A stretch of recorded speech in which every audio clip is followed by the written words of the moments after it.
So Gideon sent the rest of the Israelites home, but kept the 300 who took over the provisions and trumpets of the others. Now the camp of Midian lay below him in the valley.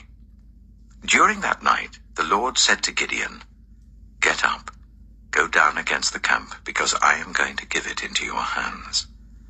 If you are afraid to attack, go down to the camp with your servant Purah, and listen to what they're saying. Afterwards you will be encouraged to attack the camp." So he and Purah, his servant, went down to the outposts of the camp. The Midianites, the Amalekites, and all the other eastern peoples had settled in the valley, thick as locusts. Their camels could no more be counted than the sand on the seashore. Gideon arrived just as a man was telling a friend his dream. "I had a dream," he was saying. A round loaf of barley bread came tumbling into the Midianite camp. It struck the tent with such force that the tent overturned and collapsed. His friend responded, "This can be nothing other than the sword of Gideon, son of Joash, the Israelite. God has given the Midianites and the whole camp into his hands." When Gideon heard the dream and its interpretation, he bowed down and worshipped. He returned to the camp of Israel and called out, "Get up! The Lord has given the Midianite camp into your hands." Dividing the 300 men into 3 companies, he placed trumpets and empty jars in the hands of all of them, with torches inside. "Watch me," he told them. "Follow my lead. When I get to the edge of the camp, do exactly as I do. When I and all who are with me blow our trumpets, then from all round the camp blow yours and shout, 'For the Lord and for Gideon.'"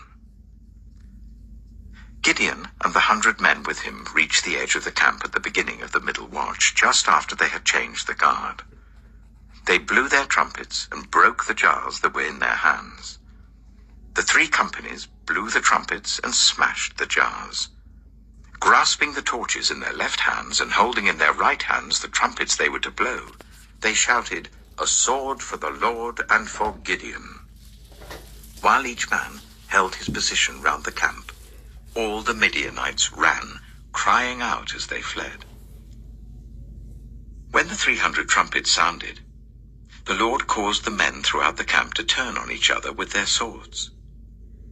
The army fled to Beth-shittah, towards Zererah, as far as the border of Abel-Meholah near Tabbath.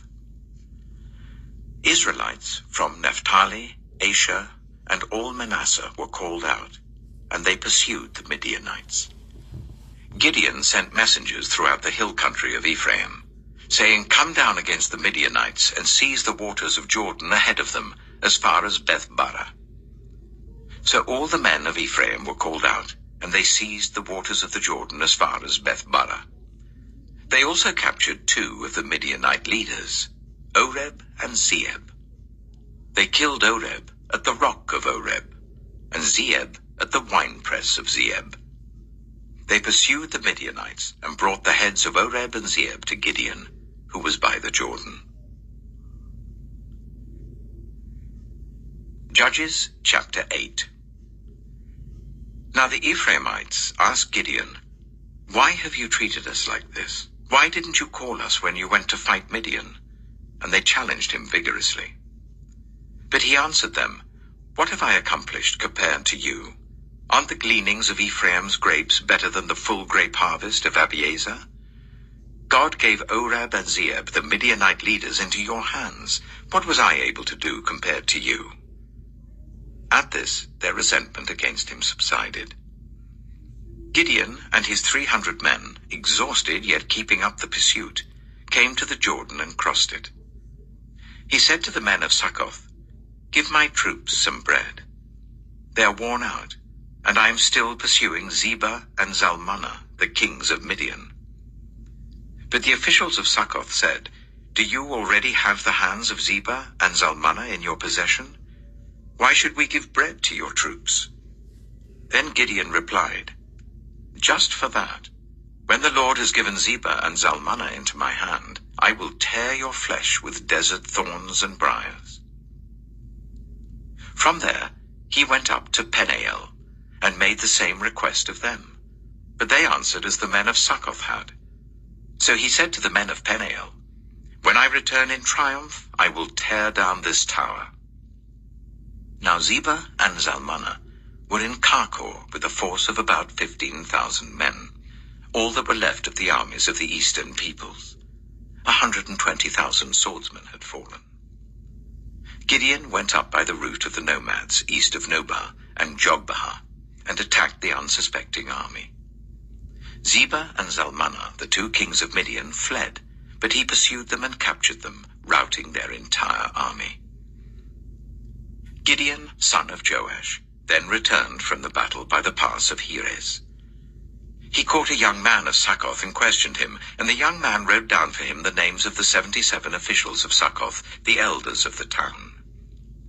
Then Gideon came and said to the men of Succoth, "Here are Zebah and Zalmunna, about whom you taunted me by saying, 'Do you already have the hands of Zebah and Zalmunna in your possession? Why should we give bread to your exhausted men?'" He took the elders of the town and taught the men of Succoth a lesson by punishing them with desert thorns and briars. He also pulled down the tower of Peniel and killed the men of the town. Then he asked Zebah and Zalmunna, "What kind of men did you kill at Tabor?" "Men like you," they answered, "each one with the bearing of a prince." Gideon replied, "Those were my brothers, the sons of my own mother. As surely as the Lord lives, if you had spared their lives, I would not kill you." Turning to Jether, his eldest son, he said, "Kill them." But Jether did not draw his sword because he was only a boy and was afraid. Zebah and Zalmunna said, "Come, do it yourself. As is the man, so is his strength." So Gideon stepped forward and killed them, and took the ornaments off their camels' necks. The Israelites said to Gideon, "Rule over us, you, your son, and your grandson, because you have saved us from the hand of Midian." But Gideon told them, "I will not rule over you, nor will my son rule over you. The Lord will rule over you." And he said, "I do have one request, that each of you give me an earring from your share of the plunder." It was the custom of the Ishmaelites to wear gold earrings. They answered, "We'll be glad to give them." So they spread out a garment, and each of them threw a ring from his plunder onto it. The weight of the gold rings he asked for came to 1,700 shekels, not counting the ornaments, the pendants, and the purple garments worn by the kings of Midian, or the chains that were on their camels' necks. Gideon made the gold into an ephod, which he placed in Ophrah, his town. All Israel prostituted themselves by worshipping it there, and it became a snare to Gideon and his family. Thus Midian was subdued before the Israelites, and did not raise its head again. During Gideon's lifetime, the land had peace for 40 years. Jerubbaal, son of Joash, went back home to live. He had 70 sons of his own, for he had many wives. His concubine, who lived in Shechem, also bore him a son, whom he named Abimelech. Gideon, son of Joash, died at a good old age, and was buried in the tomb of his father Joash in Ophrah of the Abiezrites. No sooner had Gideon died than the Israelites again prostituted themselves to the Baals. They set up Baal-Berith as their god, and did not remember the Lord their God, who had rescued them from the hands of all their enemies on every side. They also failed to show any loyalty to the family of Jerubbaal, that is Gideon, in spite of all the good things he had done for them. If I testify about myself, my testimony is not true. There is another who testifies in my favor, and I know that his testimony about me is true. You have sent John, and he has testified to the truth. Not that I accept human testimony, but I mention it that you may be saved. John was a lamp that burned and gave light, and you chose for a time to enjoy his light. I have testimony weightier than that of John. For the works that the Father has given me to finish, the very works that I'm doing, testify that the Father has sent me. And the Father who sent me has himself testified concerning me. You have never heard his voice, nor seen his form, nor does his word dwell in you, for you do not believe the one he sent. You study the scriptures diligently because you think that in them you have eternal life. These are the very scriptures that testify about me. Yet you refuse to come to me to have life. I do not accept glory from human beings, but I know you.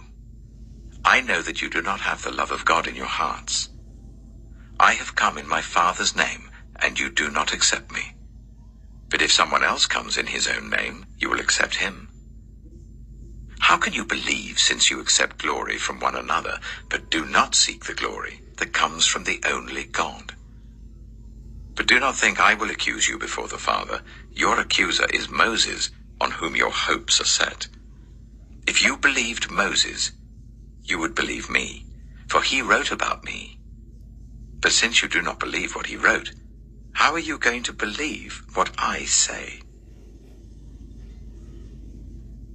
Truly the righteous attain life, but whoever pursues evil finds death.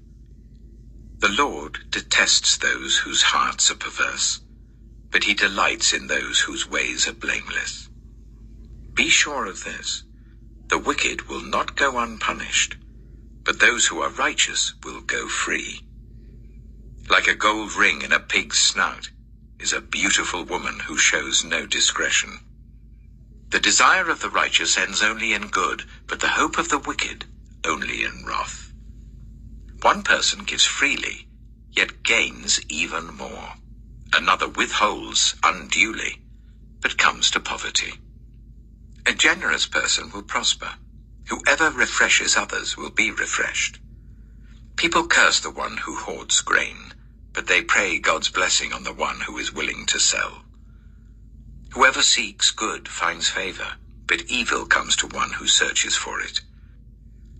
Those who trust in their riches will fall, but the righteous will thrive like a green leaf.